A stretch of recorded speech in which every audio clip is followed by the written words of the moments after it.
As primeiras estrelas do universo, um dos santos graais observacionais da astronomia, permanecem tão indescritíveis hoje quanto eram há um quarto de século. Mas os astrônomos estão se aproximando desses primeiros pontos de luz. Embora seja verdade que essas chamadas estrelas da população terceiro, POP terceiro, ainda não foram detectadas, os teóricos estão progredindo na compreensão de como elas evoluíram, se ativaram e talvez até morreram. Devemos a essas primeiras estrelas tudo em nosso campo de visão. Nem os poucos milhares de pontos de luz que podemos ver a olho nu, nem os planetas do nosso sistema solar existiriam se não fosse por esses tão procurados progenitores estelares.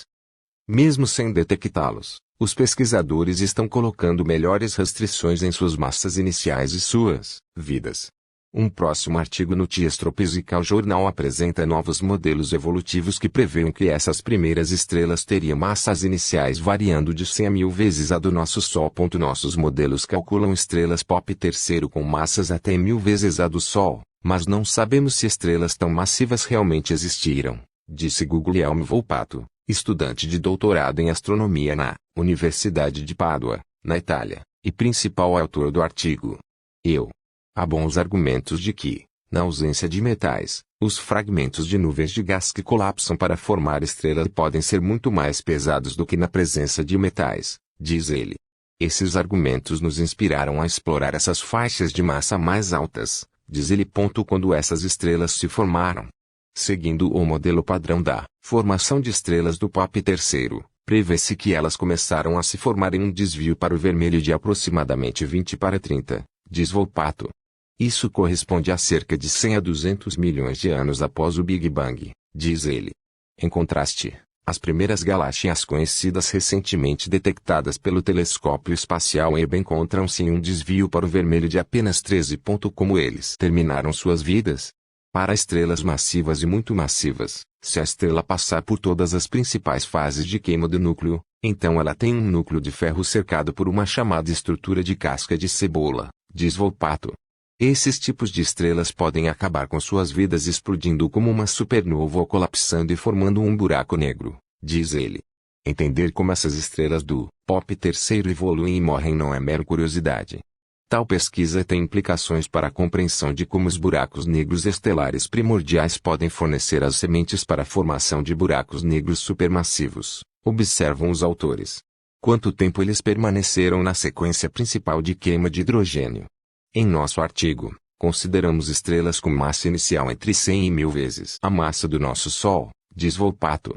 Para essas estrelas, suas vidas de queima de hidrogênio variam entre 1,6 a 2,6 milhões de anos, aumentando à medida que a massa inicial da estrela diminui, diz ele. Isso é cerca de metade da vida da sequência principal das maiores estrelas em nossa vizinhança solar. E é apenas uma fração do tempo de vida de queima de hidrogênio do nosso Sol que permanecerá na sequência principal por cerca de 10 bilhões de anos. Em contraste com o nosso Sol, que terminará sua vida como uma gigante vermelha em expansão, Volpato diz que as estrelas POP terceiro com cerca de 300 vezes a massa do Sol ou mais devem terminar suas vidas colapsando diretamente em buracos negros muito massivos. Esses chamados colapsares, abreviação de estrela colapsada, têm núcleos estelares em rotação que colapsam em enormes buracos negros. O cenário de colapso é o modelo mais aceito para progenitores de GRB de longo período, diz Volpato. Após o colapso do núcleo estelar e a formação de um buraco negro com disco de acreção, uma grande quantidade de energia é depositada ao longo das direções polares que emite os GRBs. Diz ele. O espectro de emissão do brilho residual produzido por um PHOP 3GRB deve ser detectável pelos atuais observatórios de raios gama baseados no espaço, diz Volpato. Este brilho posterior vem da interação da radiação de raios gama com o meio que envolve a estrela progenitora, diz ele, quanto à detecção de estrelas POP terceiro no espectro óptico. Essas estrelas são muito difíceis de observar principalmente devido à enorme distância e sua luminosidade muito fraca, disse Volpato. Volpato diz que dados futuros de detectores de ondas gravitacionais terrestres de última geração, como o telescópio Einstein e o Cosmic Explorer, podem ser capazes de detectar ondas gravitacionais de buracos negros até então não detectados, criados por estrelas POP terceiro. Quanto a observar as estrelas do POP terceiro com o telescópio espacial Hubble. Mesmo com o telescópio Hubble, observar uma única estrela exigiria lentes gravitacionais com um fator de ampliação comparável aos inferidos para os objetos mais distantes conhecidos, diz Volpato.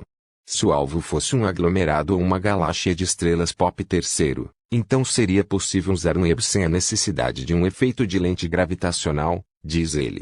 Uma versão anterior deste artigo afirmou incorretamente que os colapsares podem colapsar em anãs brancas e estrelas de nêutrons e não mencionou que esses núcleos estelares massivos pop terceiro devem girar para gerar explosões de raios gama, GE.